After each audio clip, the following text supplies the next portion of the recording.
Hello, everyone. Welcome to this episode of Sunday Messages. I have a few different things that we're going to be talking about today.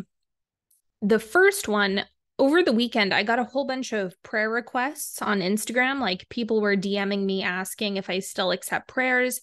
Yes, I do. I'm going to leave the link in the show notes in the description box. So I still take podcast submissions. It's just that they're no longer the focal point. But if you have a prayer, if you have a question, if you have something that you want to hear my take on, you can go ahead and submit that. And so we're going to go over the prayer requests that were submitted, and I am going to nitpick them because it will help you. And then we're going to talk about today's topic, which is unconditionality. And this is quite possibly one of the most important topics for you to understand. So it's going to be a good one. All right, let me pull these up so we can talk about them.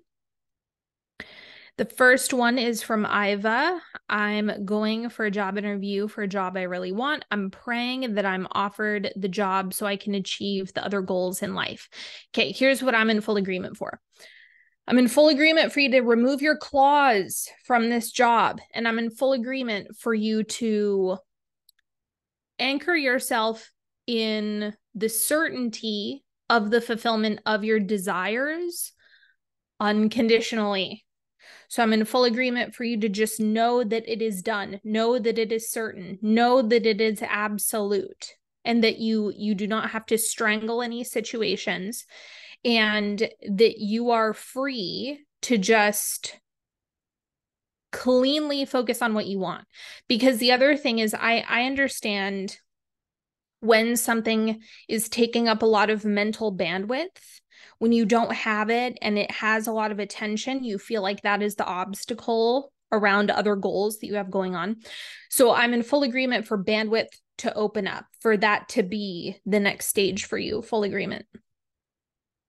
Okay, this next one,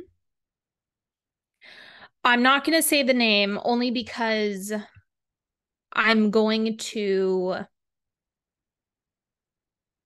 to be a little more intense with this one because there's too much self-deprecating energy in it for the universe to hear it cleanly. Okay, so I want you to keep in mind the prayer that I'm about to read. Imagine that the universe is just saying yes, yes, yes, yes, yes to all of this, okay, which is why it's persisting.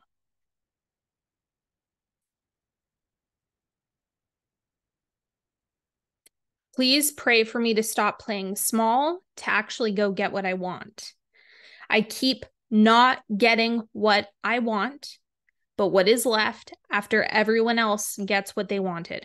Okay, so the universe is saying, yes, yes, that is what you get then. Like that's because all of this is reflective. So this is what I really want to highlight in this. I am asking for more courage and going after my desires, more faith that the fulfillment of them is actually important. You don't need faith for that. That's just a chosen perspective, just to clarify that. I'm asking for more courage to invite those people into my life that I actually want to be surrounded by. I want more opportunities to be smart enough to make use of them. Too much self-deprecation in that. The universe isn't going to hear that clearly. I want to play main character of my life. I feel like I've always been in the background of my own life. Thank you. So this is, hold on, GarageBand keeps crashing on me. This is the reason why I constantly go on and on and on and on about storytelling. It's really important that you keep your asks clean. So when you basically that entire prayer was, I don't get what I want. I never get what I want. I'm not smart enough. I'm not brave enough. I don't have enough courage. There's all these problems. I have people in my life that I don't want around. That's what that whole prayer was energetically. Problem, problem, problem. And I understand when I am accepting prayer requests, a lot of the time people pray from a perspective of a problem. And I understand the temptation in that, but my encouragement to all of you and what I'm in full agreement for is for you to start focusing on affirmative language. Okay, so in a clean, crisp way to speak exclusively from what is wanted. Because chronically speaking in negation is a problem.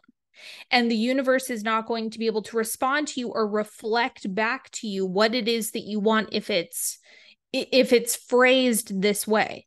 So the desires are evident through the negated language, but it gums up the works when it comes to the quantum field, if you will, the reflective universe, the powers that be. It's like, what do you want? That's kind of what's happening when things are phrased this way. It's like, okay, you're talking about all of these problems, so then the universe cannot hear your order. Like if you were to go to a restaurant, basically this whole prayer is like you go to a restaurant and you say, okay, I want a sandwich with no pickles, no onion, no tomato, no meat, no egg, no tofu, no seeds, no gluten, no. And it's like, okay, so what are you? We don't know what you're ordering anymore. So you have to be careful with chronically speaking in negation. So I'm in full agreement for you to pay close attention to what you're saying. This is also why I launched Once Upon a Time, is for you to really get behind affirmative storytelling exclusively about what is desired, for you to prioritize that skill, for you to catch yourself in moments when you're saying not this, not this, not this, not this, and for you to make this a practice. That's what I'm in full agreement for. Because until that happens, no dice. Nothing else is going to be able to budge. All right, this one is anonymous. I would love a prayer for increased vitality and feeling stronger and healthier than ever. Full agreement for that. For me to step into well-being, feeling nourished with ease. I'm healing up from a respiratory virus. Thank you. Okay, see that prayer was almost perfect. Almost. It was this close. It was, I like vitality and feeling stronger and healthier than ever. I like that. I want that to increase. I want to feel more of that in my body. I want to step into well-being and feeling nourished with ease. That is perfectly executed. That is perfectly phrased. Then you added the presence of the respiratory virus. And so what I would do is if you just hacked off that last sentence, that would have been a perfectly phrased prayer. So anyway, we all get some prayer coaching today.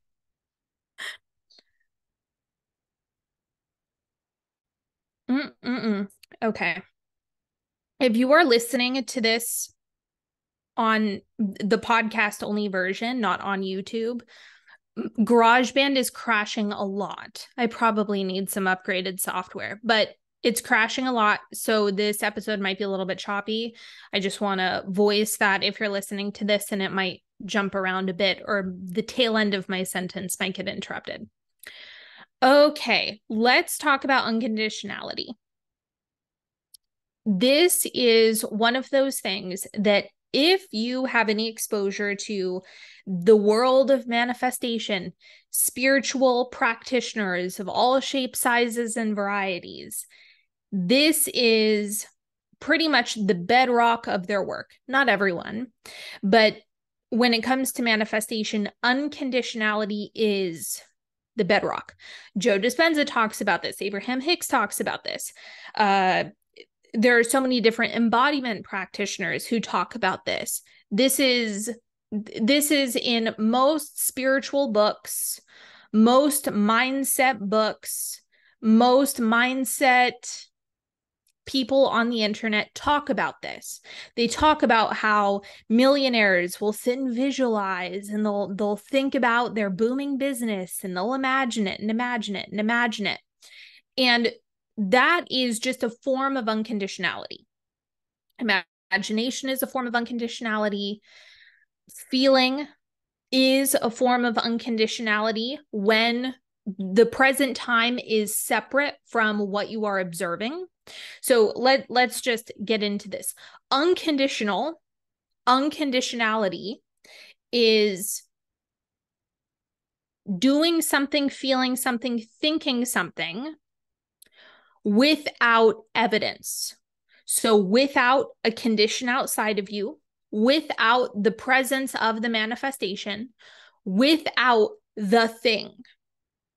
And so one of the reasons why this is very difficult is we have a culture that is built around evidence. People love evidence, they want it, they're dependent on it, and they're in a codependent relationship with this.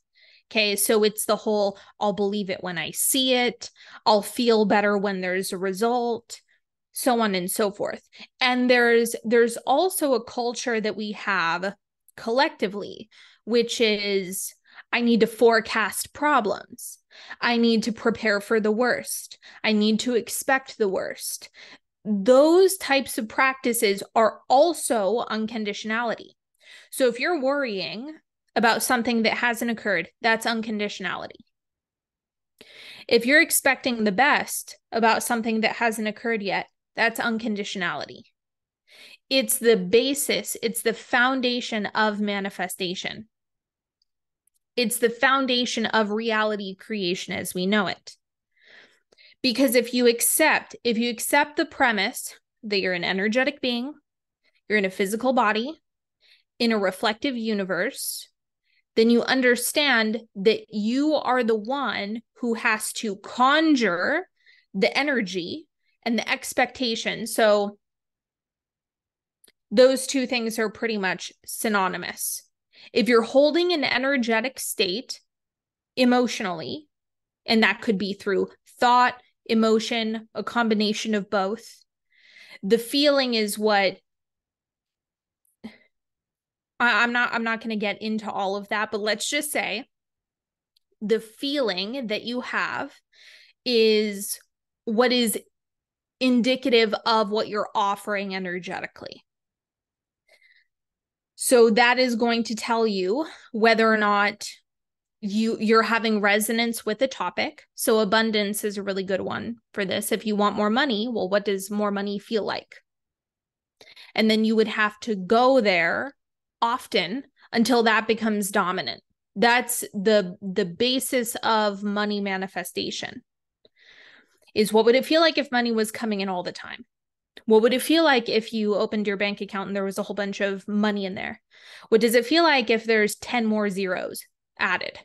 Well, that might be hard to feel into conceptually, but that's the practice. That is the work, is feeling it without evidence so that you're offering it in which the evidence is what comes later. So what you call evidence is a byproduct of a previously offered energy. Emotion, thought and emotion, is what composes your energy. And then eventually that turns into the material world. I talk about energetic solidification all the time. And this is what I'm talking about, is when you hold it and you hold it and hold it and hold it and feel it and feel it and think it and think it and feel it and think it and think it. And you do that long enough to the point where there's no freaking choice but the universe to start reflecting that back to you. You might know Bashar. I don't like all of Bashar's work. He allegedly channels the Greys, the aliens. Okay. But he has some really good stuff. He has some really good stuff in there, some really good nuggets. And one of them is, he says, matter doesn't matter. State of being is what matters. And what that really means is that matter does not create matter. Your state of being is what creates the matter, as in the material world. So that's his phrase. That's how he describes it. And that's the same thing as saying emotion and energy is what becomes matter. I'm checking on GarageBand. Okay, we're all good. So the hardest thing for people, this is the most difficult skill, but the most critical, because you have to do this outside of what you're seeing in front of your face.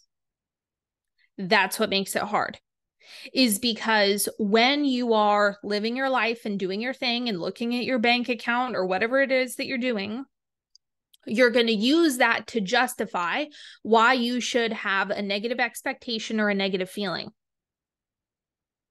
Okay, that's the whole crux of the problem, is that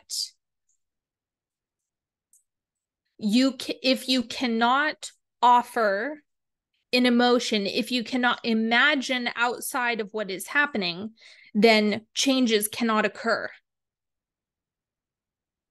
And then you get caught in the same old creation loop because you're codependent with conditions. You're saying, I will only feel in accordance to what I see, and that means nothing can change. Because you'll see it and then you'll feel it and then the universe will reflect it. And then you'll see it and then you'll feel it and the universe will reflect it. And then you'll see it and you'll feel it and the universe will reflect it. And that whole game is what gets people into creative loops, emotional and creative thought loops. And so if you have a pattern that's occurring, that's because your mind and body are holding the same posture, and you're holding the same emotions, and you're emitting the same frequency. And so the universe says, yes, okay, this is where you're at. And so this is where people get really confused by this, is, well, okay, I believe that. I believe that to be true, that we create our own reality, that we are offering emotions and thoughts, and that those things are an important part of the creative process. That's the bedrock of creation. However, what about when I run into trouble or problems or issues? And I touched on this a little bit when I was talking about life path and contracts and things like that. So the best way I can describe it is sometimes you will experience a situation, or it will be something that let's call it a manifestation. You manifest something that appears to be bad. Okay, this looks scary. However, you can't fully know that for sure until the story is finished. That's a very important part, so that you cannot properly evaluate what was going on until it's in hindsight. The best example, and I know many of you were around for this when I was going through it, when I let go of the big house, what was originally my dream house. Okay, it was beautiful. It had a beautiful kitchen. It had a huge pool. It had a hot tub. It was like in this canyon. It was a really unique place, and it was absolutely of my own creation. When I let that go, when I ran into the situation where that question even presented itself, that appears to be bad. Okay, most people would say that's a bad thing, that's a negative manifestation, whatever. But once again, well, what's the end of the story? That led to a whole bunch of other changes. It led to changes in my business. It led to a change in living situation. Now I'm at the freaking beach. Okay. So all of these things were a consequence of something that appeared to be negative, when in reality, I was being spared many construction projects that were going to be going on at the house. Just so many changes ended up working in my favor. However, I was not able to have the full view. And so this is why you can't call a manifestation too early. You can't call it prematurely. You have to hold on to the emotion unconditionally to the best of your ability. Because the thing is, I had the option of letting that freak me out and stress me out. That was available. I had the option of being really mean to myself, which would not have been helpful. I had the option of calling myself a failure and basically concluding that that I was bad or wrong, concluding something negative about myself. That was an option. The other option is to hold my emotional balance around it. And that can be general. That does not necessarily need to be clarity about what's next. Sometimes in the interim, it can just feel like, well, it'll work out. I don't know for sure what's next, but it'll work out. If you can genuinely get yourself to that place, then you're going to hold that unconditional position so that the solutions can actually come to you faster. Because if you're holding a position of, it's okay, everything is going to work out, you digest your emotions. Okay, I talk about that all the time. Digest your emotions as needed, but then bring yourself back into the story and the belief that everything always works out in your favor, that the story is still unfolding. Okay, so that's an unconditional position. Most of your emotions during the day are unconditional, unless you are walking around in nothing but, I'm looking at this and I'm having an emotional response to it. So either I like this, I don't like that, I don't like that. If you're walking around all day in nothing but observation, that's one thing. That's one thing that is conditional. But the other thing that's unconditional is when you are not necessarily observing anything, but you're contemplating. So any form of contemplation in the form of positive expectation, worry, catastrophic thinking, eager expectation, all of that is unconditional. So my argument here is that most people are not walking around in strict observation. Most people are walking around in contemplation. And contemplation is where it gets sketchy, because you have to ask yourself, you have to kind of keep yourself on good behavior. You have to pay close attention to, what am I contemplating? What am I mulling around? What am I processing mentally? What am I focusing on? What am I thinking about? What's going on mentally? Because your contemplation is what generates the emotion.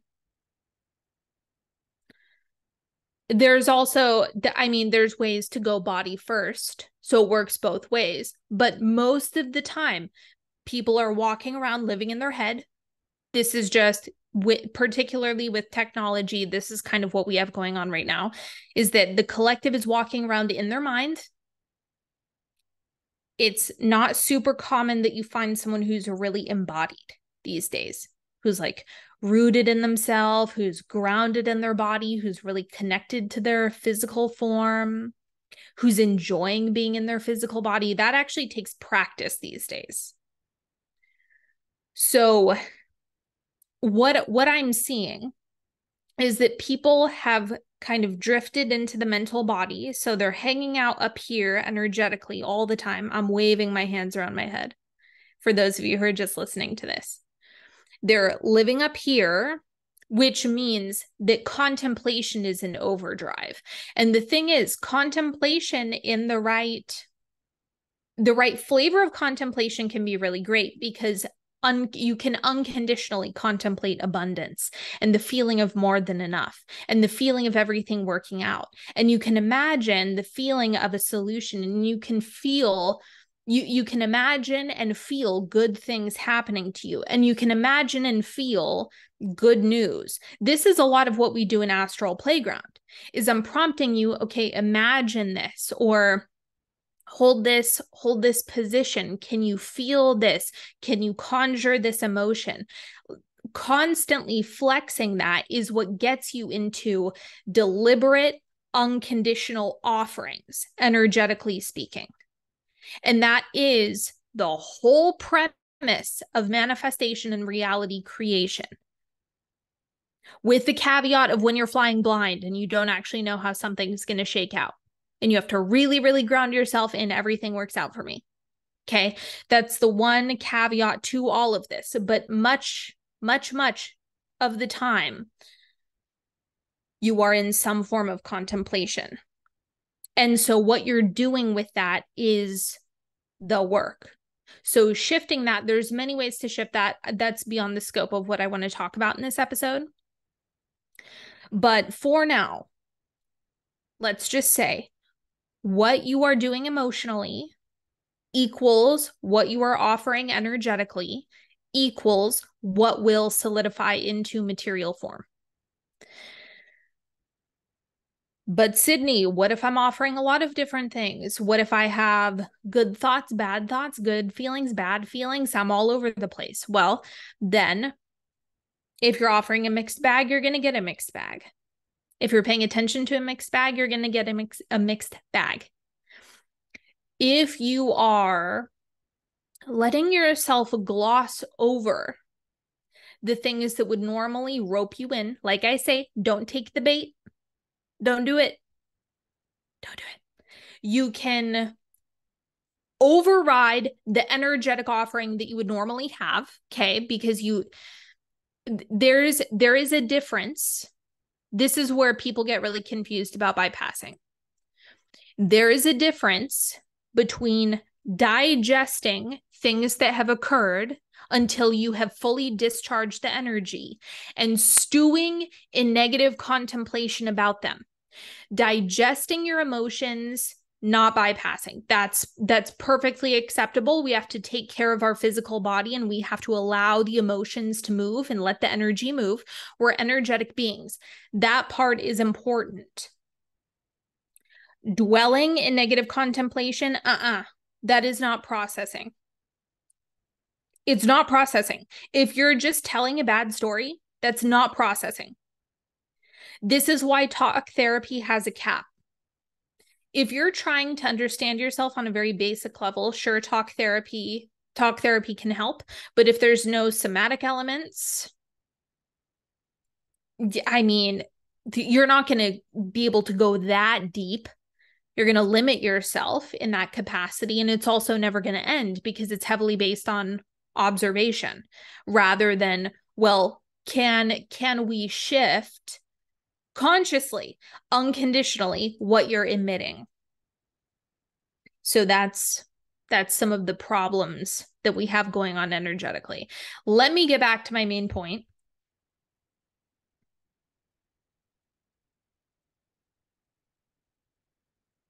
Your work, if there is something that you want, we all want things and stuff and experiences and relationships and whatever.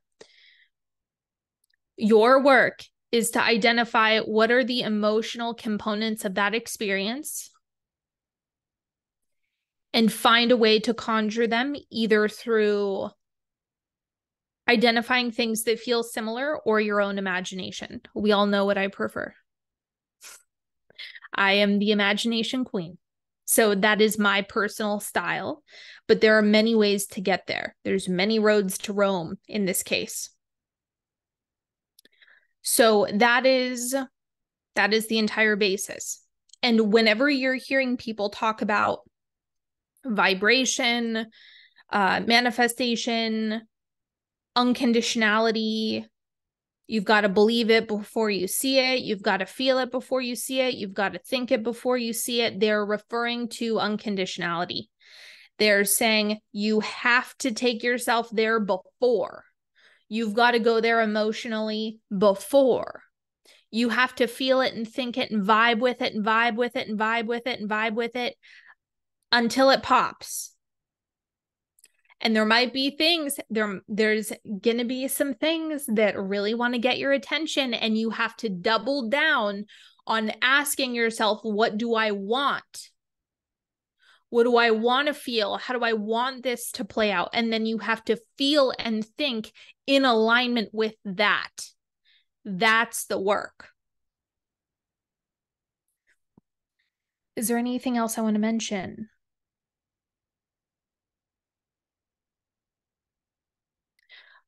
The first thing is the Apex applications are open. I am going to be doing another episode talking all about the last round of Apex. I have stories for you. I have info. I have changes. I have all sorts of stuff about the last round of Apex that I want to share with you because we're entering Apex season. I'm very excited. So I'm going to be talking about all of that in the next episode of the podcast. If you already know you want in this round, we start October 1st, but your applications need to be in by September 22nd because we have a prep week. You've got a lot of prep to do. And so I want to give you that week prior. So I'm going to be talking more about Apex. I have Apex episodes coming. I know you all like hearing about consumption fasting and all of the goodies that go along with Apex. So more of that to come. But that is all for today. I hope you've enjoyed this episode. If you have any topic requests, please send them to me. If you have any podcast submissions, please send them to me. If you know that you're applying to Apex, the link will be in the description box or the show notes, depending on where you're listening to this. And that is a wrap, my friends. Thank you so much for being here. I hope you have a wonderful day, and I will talk to you all later. Bye.